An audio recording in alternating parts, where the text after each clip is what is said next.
बिस्मिल्लाहिर्रहमानिर्रहीम। अस्सलाम वालेकुम। हकीकत टीवी साइंस एंड हेल्थ में खुश आमदीद। बड़ी अजीबोगरीब सूरत हाल हुई है।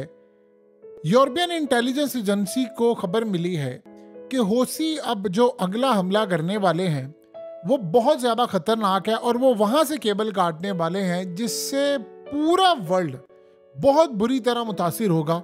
उन्होंने असल में जो पहला हमला किया था उन्होंने सिर्फ अपनी कैपेबिलिटीज शो की थी कि हम ये काम कर सकते हैं, जिससे कुछ पैमाने पर भारत का नुकसान हुआ, टाटा का नुकसान हुआ और भारतीय एयरटेल का नुकसान हुआ। इसी तरह जो इजिप्ट से लेकर यूरोप से लेकर काफ़ी जगहों पर कम्युनिकेशन सिस्टम को नुकसान उठाना पड़ा, लेकिन वो इस लेवल का नहीं था जिससे बहुत बड़े पैमाने पर नुकसान हो। हाँ, ये ज़रूर हुआ है कि भारत को सबसे बड़ा मसला ये पैदा हुआ है कि सबसे ज़्यादा भारत मुतासर हुआ है और 2 माह तकरीबन लगेंगे इस केबल को रिपेयर करने में। कोई प्रीमियम कंपनी इस पर हाथ डालने को तैयार नहीं। 10,000 गुना वो रेट्स तलब कर रहे हैं, साथ सिक्योरिटी तलब कर रहे हैं। इंश्योरेंस कंपनीज इंश्योरेंस उनकी करने को तैयार नहीं कि रिपेयर करते वक्त उन पर हमला हो जाए। ये सारी सूरत हाल अपनी जगह है और आप सब जानते हैं कि भारत ने जो खास तौर पर उनकी नेवी थी वो ऑलरेडी डिप्लॉय है। उनके ड्रोन से लेकर रेडार सिस्टम, डिस्ट्रॉयर, तमाम चीज़ें उन्होंने इंडिया की हिफाजत के लिए यानी पानियों में उतारे हुए हैं। अब सूरत हाल बड़ी इंटरेस्टिंग हो गई है। अब अगला जो निशाना होने वाला है वो इजराइल असल में भारत पर जोर दे रहा है कि आप असल में इस हमले को रोकने की तैयारी करें। अब वो तैयारी किस तरह वो कह रहे हैं, उन्होंने कुछ असल में पॉइंट्स बताए हैं कि इन पॉइंट से केबल कट जाने का खतरा है जो उनकी इतलात है, क्योंकि उन्होंने सारी चीज़ें देखी हैं कि किस जगह से हौसी जो केबल काट सकते हैं और इससे जो सबसे ज़्यादा कोई मुल्क अगर मुतासिर होगा तो वो ऑब्वियसली भारत है। देखिए, भारत सबसे ज़्यादा इसलिए मुतासिर होगा कि भारत की आबादी बहुत ज़्यादा है, वहाँ की ट्रैफिक बहुत ज़्यादा है, लोग बहुत ज़्यादा इस्तेमाल करते हैं, तो जाहिर सी बात है बड़े पैमाने पर वो मुतासिर होगा। आप ये देखें कि कड़ी बहुत ही अजीबोगरीब बात है कि रूस ने जो अपना तेल और ये तमाम चीज़ें और जो भी उसका सामान जाता है उन्होंने रेड सी से जाने की बजाय ऊपर अफ्रीका वाली साइड से भेजना शुरू किया। अब सोचे ज़रा रूस ने ऐसा क्यों किया, क्योंकि अगर वो जाते तो हौसियों को जाहिर सी बात है उनके देखिए ईरान से ताल्लुकात बड़े अच्छे, रूस से भी हैं, तो वो हमला करते और अगर वो ना करते तो फिर दुनिया को ये पता चलता कि असल में ये देखे ना ये रूस से मिली भगत है, चाइना से मिली है, तो चाइना ने भी अपना जो सामान है ऊपर से भेजना शुरू कर दिया। चाइना असल में दुनिया को ये बता रहा है, ख़ास तौर पर वो इजराइल के खिलाफ जिस तरह खुलकर सामने आया है तो क्लियरली है कि वो असल में कोई चांस नहीं देना चाहता। बीच में वो बहुत ज़्यादा खुश है। अब प्रॉब्लम ये है कि इजराइल ने भारत को कहा है कि आप अपनी नेवी रवाना करें और जिन पॉइंट से हौसी केबल काटने की तैयारी करें आप वहाँ पर हिफाजत दें, और अगर वो काटे तो आप इनको रोकें, चाहे वो मिसाइलों से रोकें, चाहे आप उन पर हमला करें या कुछ भी करें, और बदले में उनके साथ बहुत सारे मामला तय करने की तैयारी। देखिए, भारत असल में इस वक्त फंस चुका है।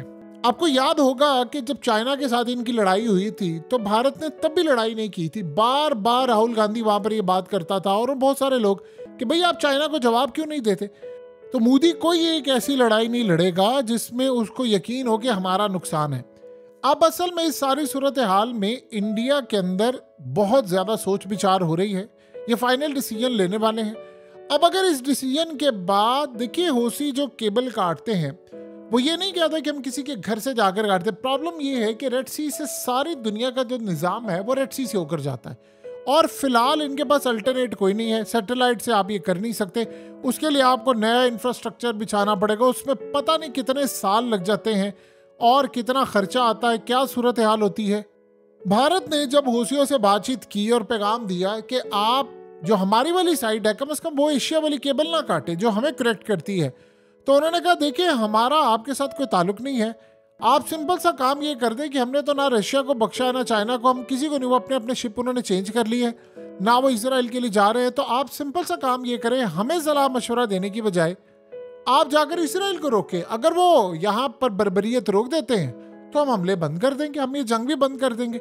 अब सूरत हाल ये है कि भारत के लिए एक फैसला कुन मोड़ आ गया है कि उसने अब हौसियों पर हमला करना है या नहीं करना। इसराइल ने उनको पुश कर दिया है कि आप ये काम करें, क्योंकि इसराइल बदले में उनको बहुत बेनिफिट्स दे सकता है जितना पूरी दुनिया के अंदर उसका इन्फ्लुएंस है। कि आप अंदाज़ा कर लें दुनिया का कोई मुल्क ऐसा नहीं है कि जहाँ पर इसराइल के खिलाफ एहतजाज ना हुआ हो उनकी तरफ से मजम्मत ना की गई हो इंटरनेशनल सतह पर, चाहे अमेरिका या कोई भी है। अमेरिका हत्ता के उनको असला भी दे रहा है, लेकिन वहाँ पर एहतजाज की लहर भी शदीद रही है। उनके मीडिया में इसराइल के खिलाफ लिखा जाता है, हत्ता कि इतना कंट्रोल है, उसके बावजूद इसराइल ने लोगों को मारने से वो बाज नहीं है। 40,000 से ज़्यादा उन्होंने लोग मार दिए और अभी भी वो कह रहा है, देखिए जिस तरह ईरान ने ग्रीन सिग्नल दे दिया हिजबुल्लाह को कि आप ये जंग शुरू कर दें, तो इस सारे मामले पर ये जंग लंबी होने वाली है, तो वो मजीद लड़ाई करेंगे, तो वो तो यहाँ पर नहीं रुकने वाला। ये बात तो बिल्कुल क्लियर और 100% तय हो चुकी है। तो इस सारी सूरत हाल में भारत की नेवी क्या अब जाकर हुसियों पर हमला करेगी? देखिए, अगर तो वो जाकर उन पॉइंट को सिक्योर करने की कोशिश करते हैं तो समझ लीजिए कि यमन का फिर ऐलान जंग हो जाएगा भारत के साथ। जाहिर सी बात है, भारत ने पहरा देना है, तो पहरा देने का मतलब ये थोड़ी है कि उसने वहाँ पर कुछ नहीं करना। अगर उन्होंने डिसाइड कर लिया कि भाई हम ठीक है जाकर ये रोकेंगे, तो फिर यमन के वो मिसाइल रोकेंगे, क्योंकि उन्होंने जाकर कैंचियों से केबल तो काटने से रहे, ये कोई वो केबल थोड़ी है। ये तो पूरे का पूरा सिस्टम नेटवर्क होता है और बड़ी स्ट्रांग होती है, ये पूरी तरह वहाँ रखी गई होती है, उसको तबाह करना पड़ता है, उड़ाना पड़ता है। और ये कोई चंद मिनट्स का काम नहीं है, बड़ा लंबा प्रोसीजर। और पॉइंट्स देखिए कि कहाँ से उनको उड़ाना पड़ता है, क्योंकि इस सारी सूरत हाल में अब रिपेयर करने के लिए जाना है जहाँ पर टाटा कंपनी मुतासिर हुई है, भारतीय एयरटेल काफ़ी हद तक मुतासिर हुई है। तो जब आपको रिपेयर करने के लिए जाना है तो कोई जाने को तैयार नहीं। वो कह रहे हैं कि आप हमें सिक्योरिटी की एश्योरिटी दें, और सिक्योरिटी की एश्योरिटी के लिए जाहिर सी बात है भारत के पास एक ही मुल्क है और वो है ईरान। ईरान से वो बातचीत करें कि हम वहाँ पर रिपेयर करवाएंगे या जो भी होगा, या हमारे लिए जो मसला हो रहा है, तो वो तो आप एश्योरिटी देने को तैयार नहीं, क्योंकि वो फिर इस सारी सूरत हाल में अगर वो भारत को लेवरेज देते हैं तो फिर जाहिर सी बात है, फिर या उन्होंने चाइना को नहीं दिया, रशिया को नहीं दिया, तो ये मामला बड़ा अजीब हो रहा है। अब यहाँ पर भारत के लिए मसला ये है कि वो इस लड़ाई में अगर कूद पड़े तो फिर यमन ने वही हाल करना है। आप सोचे ज़रा कि भारत ने अरबों डॉलर्स लगाकर, लॉबिंग फर्म हायर करके, इतनी अप्रोच लड़ाकर अमेरिका से MQ-9 रेपर्स ड्रोन्स लिए, और वो ड्रोन्स उन्होंने कहा जी हमने इस्तेमाल करने हैं। जाहिर सी बात है उन्होंने पाकिस्तान के खिलाफ इस्तेमाल करने थे, जासूसी के लिए और हमले के लिए, स्ट्राइक के लिए, और उन्होंने चाइना के खिलाफ, और उन्होंने अपनी एयर कैपेबिलिटी, स्कैन और ये तमाम चीज़ें, यानी एयर इंटेलिजेंस, हर तरह उन्होंने अपनी एयर की ताकत जो थी वो बढ़ानी थी, एविएशन की, तो उन्होंने ये इसको लिए। लेकिन सवाल ये है कि यमन ने जब इसको तबाह कर दिया तो भारत को ये खतरा पैदा ये हो गया है कि ये बात तो सबको पता है कि ईरान को टेक्नोलॉजी चाइना दे रहा है, और चाइना को पूरी तरह इदराक है कि अमेरिका की टेक्नोलॉजी गिरानी कैसे है। तो उनके लिए ये ड्रोन्स अब बेकार बेकार से नज़र आ रहे हैं, और दुनिया के वो ममालिक भी, चाहे वो स्पेन हो, फ्रांस हो, बरतानिया हो या दीगर ममालिक हो जिन्होंने ड्रोन्स लिए, उनके लिए भी बेकार बेकार से नज़र आ रहे हैं कि ये क्या मसला है कि अगर वो तबाह कर सकते हैं तो कोई भी तबाह कर सकता है। अब सारी सूरत हाल भारत पर आ गई है कि क्या भारत वहाँ पर जाकर हमला करेगा इन पर, वो अपनी नेवी के एहलकार भेजेगा, अपने डिस्ट्रॉयर को वहाँ पर भेजेगा। अमेरिका ने तो पुश किया है, अब इसराइल इसको पुश कर रहा है, लेकिन इस सूरत हाल में भारत ने अभी फैसला नहीं किया, और गालिबन अब उन्होंने दो काम करने हैं। एक तो उन्होंने अपनी केबल्स को कटने से बचाना है। असल में वो इस सारी सूरत हाल में ऑप्शन नंबर 1 पर काम करेगा। दो ऑप्शन है उनके पास।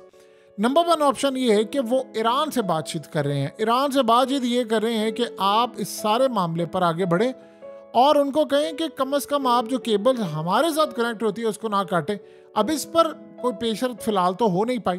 दूसरी सूरत हाल ये है कि इंडिया को अपनी नेवी को रवाना करना पड़ेगा, बहरिया को, और वहाँ पर जाकर हमला। अगर उन्होंने किसी तरह भी इस काम में कोई भी जाकर मुदाखलत की तो जो हमले अमेरिका पर हो रहे हैं, बरतानिया पर हो रहे हैं, वो फिर भारत पर होंगे। और याद रखिएगा, भारत की जो ट्रेड है वो बहुत ज़्यादा इस खत्ते से जाती है, बहुत ज़्यादा जाती है। भारत कम से कम इजराइल के मामले पर पार्ट नहीं बनना चाहता। देखिए, उन्होंने रूस वाले मामले पर, यूक्रेन के मामले पर अपने आप को न्यूट्रल रखा। जितना रूस के साथ मामला तय करने पर पाकिस्तान पर प्रेशर था, उसको आप 1000 गुना से ज़्यादा मल्टीप्लाई कर लें, उससे ज़्यादा प्रेशर भारत पर था। वो सह गए प्रेशर, उसको मैनेज कर गए। क्योंकि देखिए, भारत की ताकत बहुत बड़ी है, बहुत बड़ी ताकत है। क्या वो दुनिया में किसी के गुलाम को कहते थे हमें कोई ज़रूरत ही नहीं है, हम खुद बहुत बड़ी ताकत है। लेकिन यहाँ पर उनके लिए ख़तरा है कि अगर वो होशियों के साथ जाकर इन केबल्स की प्रोटेक्शन के लिए जाते हैं तो बस फिर समझ लें ये ऐलान जंग है। और अगर इन्होंने ऐलान जंग कर दिया और वो इस सारी सूरत हाल में उनके साथ लड़ पड़े तो ये भारत इसको बर्दाश्त नहीं कर पाएगा, एक चीज़। फिर नंबर 2 सूरत हाल है कि वो अपनी केबल्स को कटवाने से किस तरह बचा सकते हैं। इस सारे मामले पर उनके पास सिवाय बातचीत के और कोई रास्ता नहीं है और हौसियों ने कोई बात सुननी नहीं है। देखिए, हौसी बहुत सारे मामलात के अंदर, याद रखिएगा, जो यमन के लोग हैं वो ईरान की भी बात नहीं सुनते। ये एक मिथ है और ये शायद लोग समझते हैं कि जो बिल्कुल फुली, इसमें कोई दो राय नहीं है कि वो बहुत ज़्यादा उनको सपोर्ट करता है। देखिए, चाइना पाकिस्तान को सपोर्ट करता है और सब कहते हैं दोस्ती है, तो क्या पाकिस्तान में सारे काम चाइना की मर्जी से हो रहे हैं? सवाल ही पैदा नहीं होता। चाइना हथियार देता है, सब चीज़ें देता है, लेकिन क्या पाकिस्तान में चाइना का इतना इन्फ्लुएंस है कि वो सारे काम उसकी मर्जी से? शायद 1% भी नहीं। हाँ, अमेरिका का उसके मुकाबले में 1000 गुना ज़्यादा इन्फ्लुएंस है। तो ये जो सूरत हाल पैदा हुई है, ये इस तरह नहीं है कि वो सारी बात वही करे। उनका असला उनके तमाम मामलात हैं, उनको बैक करता है, वो एक अलग बात है, लेकिन फैसले जो होते हैं उनमें बहुत ज़्यादा हद तक ईरान का भी किरदार नहीं। अब ईरान अगर लेट से उनको कहते, देखिए उन्होंने एक फैसला किया, उन्होंने असल में ईरान ने ऐसा नहीं किया कि निगोशिएशन नहीं की, उन्होंने हौसियों के साथ बातचीत की है इस बारे में। वो ये कहते हैं कि भारत ड्रोन्स दे रहा है गजा में मारने के लिए इजरायलियों को, तो जितना अमेरिका कसूरवार है उतना ही भारत है, तो हम भारत के लिए कोई नरम गोशा नहीं रखेंगे। हाँ, अगर भारत को अपने ट्रेड और तमाम मामलात की इतनी परवाह है तो वो इसराइल की एग्रेशन को रोक दें, उससे जाकर कह दे कि तुम ये गजा के मामला बंद कर दो, हम भारत तो क्या, हम दुनिया के किसी मुल्क को नुकसान नहीं पहुंचाएंगे। लेकिन अगर कोई ये समझता है कि यमन इतना कमज़ोर है कि वो दुनिया की ताकत से नहीं लड़ सकता, तो वो अमेरिका का हाल देख ले। हम जो उनका हाल करें, अमेरिका की औकात नहीं है इतनी कि वो यमन से आकर लड़ सके। आप बताएं, अमेरिका ने एयरक्राफ्ट कैरियर किसके लिए रखा हुआ है? यानी आप सोचे, आप सुपर पावर होकर और आपके साथ एक और न्यूक्लियर पावर बरतानिया होकर आप लोग मार खा रहे हैं, आपको शर्म नहीं आती? देखिए, आप अपने लेवल के किसी मुल्क से जाकर मार खाएं तो समझ भी आती है। जैसे अफगान तालिबान से अब पूछा गया कि भाई अमेरिका आपको एक्सेप्ट नहीं कर रहा, तो आपके लिए कितना मसला है? वो कहते हैं कि देखिए, एक बात ज़हन में रखिएगा, हमने अमेरिका को मार मार कर यहाँ से निकाला है, भुरकस निकाल कर निकाला है। हमने उनको मिठाइयाँ खिलाकर नहीं निकाला कि हम उनके मुंह में मिठाइयाँ देंगे भाई आप निकल जाएं खुशी के साथ, और ये हमने मार मार कर निकाला है। अब अगर मार कर निकाला तो वो हमें दुश्मन समझता है, तो जाहिर सी बात है अमेरिका इस सारी सूरत हाल में हमें कैसे तस्लीम करेगा। लेकिन हमें क्या परवाह है अमेरिका हमें तस्लीम करे ना करे? हमें कोई परवाह नहीं है। अमेरिका को परवाह हो कि उससे हमें तस्लीम करना है कि नहीं, हमें कोई परवाह नहीं करता, तो हम अपने मामलात में आज़ाद हैं। हम दुनिया का कोई प्रेशर बर्दाश्त नहीं करते। हमारे लिए मसला कोई नहीं है, कोई हमने IMF के कर्ज नहीं देने, या हमारे ऊपर कोई ऐसी सूरत हाल नहीं है कि हम अमेरिका के मोहताज हो, हमारे कोई फ़ौज के अंदर उनका मामला हो, सियासत के अंदर मामला हो, या हमारे बिजनेस के अंदर मामला हो। हमें अमेरिका की ज़रूरत ही नहीं है, हमने उनको मारकर निकाला तो दुश्मन है। अब यही अप्रोच तो यमन वाले अपनाते हैं। वो कहते हैं कि भाड़ में जाए बाकी सारे, अगर दुनिया ने हमसे आकर लड़ना तो लड़ ले, हम तो तैयार है। वो कहते हैं कि जो हमने सपोर्ट देनी है, देखिए ईरान भी शायद वो अभी तक सपोर्ट नहीं दे पाया है जो सपोर्ट यमन ने दे दी है। ईरान चाहे उनको हथियार दे रहा है, चाहे वो हमास को बैक कर रहा है, चाहे वो हिजबुल्लाह को बैक कर रहा है, चाहे वो खुद भी इस जंग में कूदा है, इसमें कोई दो राय नहीं, उसका किरदार बड़ा सही है। लेकिन जो किरदार यमन ने निभाया है, यमन की ताकत और उनकी करेज और एग्रेशन जो है, उसने तो इसराइल की नींद हराम कर दी है। आप इलाद का हाल तो देखें जरा जाकर, यानी अरबों डॉलर जो इजरायली बाहरी काम करते थे उन्होंने वहां पर इन्वेस्ट किया है। कोई बंदा वहां पर रहने को तैयार नहीं है। आपको ऐसा लगे आप वहां पर जाएं, वो काम क्या कर रहे हैं इलाद के अंदर?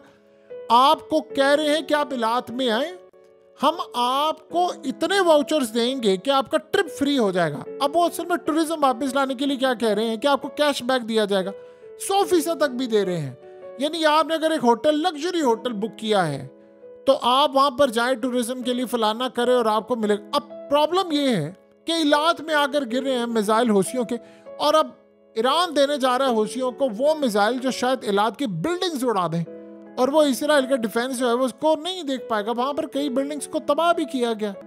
तो आप बताएं कि सारी सूरत हाल में ईरान ये सारा काम कर रहा है, अब भारत कैसे लड़ सकता है जब वो देख रहा है इतना एग्रेशन वाला दुश्मन है। अब अगर उन्होंने यहाँ पर अपनी नेवी रवाना की तो फिर ये जंग जो है वो उसका रुख मुड़कर भारत की तरफ चला जाएगा। और मोदी सारी सूरत हाल में कोई गलती नहीं करना चाहता। उसने देखिए पहले बड़े वाइज डिसीजन लिए थे, अपने मुल्क को यानी इस मामले में खड़ा किया था। 1000 इख्तलाफ आप उसके साथ करें, वो खड़ा हो गया था। इस सारे मामले पर भी पोजीशन जो है वो बड़ी देखनी पड़ेगी कि मामला किस हद तक आगे जा रहे हैं, क्या सूरत हाल हो रही है। अब आने वाले वक्त के अंदर ये भारत के लिए भी एक बड़ा चैलेंज होगा कि वो किस तरह चीज़ों को मैनेज करते हैं, क्या सूरत हाल होती है और आने वाले वक्त में चीज़ें किस रुख बैठती हैं। अब जो मामला जा रहे हैं खित्ते के हवाले से जो जा रहे हैं, वो उसमें बड़ा सोच समझ कर काम लेना है। भारत के लिए भी मसला ये पैदा हुआ है, पूरे खित्ते के लिए भी मसला है कि भाई उन्होंने इसको मैनेज कैसे करना है।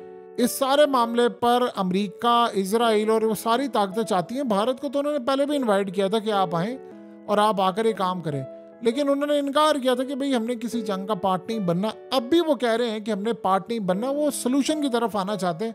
और यहाँ पर सूरत हाल बड़ी ही हैरानकुन और अजीबो गरीब होगी। हकीकत टीवी साइंस एंड हेल्थ की इस वीडियो के नीचे कमेंट ज़रूर कीजिए, अपनी राय का इजहार ज़रूर करें और इस वीडियो को हर जगह शेयर करते हुए चैनल को सब्सक्राइब ज़रूर करें।